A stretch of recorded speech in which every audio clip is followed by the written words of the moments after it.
Let me tell you, ఇంతకు ముందు మనకు పాత రోజుల్లో 20% వరకు సిజేరియన్స్ వరకు ఓకే అనుకునేవాళ్ళం. ఇప్పుడు మనం అది 30-40 వరకు కూడా ఓకే అనుకునే స్టేట్కి వచ్చాము. కాయిన్కి 2 సైడ్స్ ఉంటాయి యశోద, మనం ఎప్పుడు కూడా ఒక్క సైడ్కి చూడకూడదు.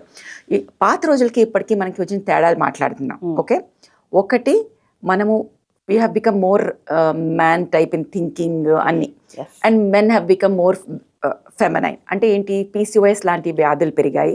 పీసీఓఎస్ లాంటి వ్యాధులు పెరగటం వల్ల మనకి టెస్టోస్టెరాన్ ఎక్కువైంది. థింకింగ్ అన్నారు ఏంటి మేడం? దట్స్ వాట్, హార్మోన్స్ కొంచెం చేంజెస్ వచ్చాయి. Okay. So we are having so much of testosterone in the body, where మనకి కిల్లర్ ఇన్స్టింక్ట్ పెరిగింది. కెరియర్ గురించి ఆలోచిస్తున్నాము, మనము ఎందుకు చేయలేము, అన్ని చేయగలము అనే పరిస్థితిలో మనం ఉన్నాం. ఈ హార్మోన్స్ ఏం చేస్తున్నాయి, ఈ లోపల బోన్స్ ని అవి మోర్ ఆఫ్ స్మాలర్ పెల్విసెస్ చేస్తున్నాయి. Okay, so this is the first thing. Second, మనకి ప్రెషియస్ ప్రెగ్నెన్సీస్ ఎక్కువయ్యాయి. ఎందుకని?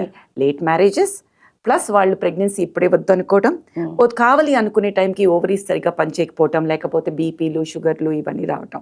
సో కోమార్బిడిటీ ఇన్ ప్రెగ్నెన్సీ అంటాం. అంటే హైపర్ టెన్షన్, డయాబెటీస్, ఇట్లాంటి వ్యాధులన్నీ కూడా మనకి.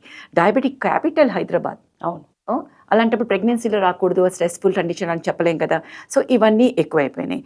సో పక్కన పెల్విస్ చిన్నగా అయింది, ప్లస్ మనము హెల్దీ బేబీ అనుకుంటూ ఆ ఫుడ్ ఈ ఫుడ్ తీసుకుని, పాత రోజుల్లో యావరేజ్ బేబీ 2.5 kgs, 2.8 kgs. ఇప్పుడు 3-3.5 లేకుండా మనకు బేబీస్ లేరు. Either because we are eating healthy అనుకోవచ్చు, లేకపోతే రెస్ట్ ఎక్కువ తీసుకుంటున్నాం అనుకోవచ్చు, ప్రెషియస్ ప్రెగ్నెన్సీస్ అని బ్లడ్ రెస్ట్లో ఉండొచ్చు, లేక మనము డయాబెటీస్ వల్ల బేబీ బిగ్గా కూడా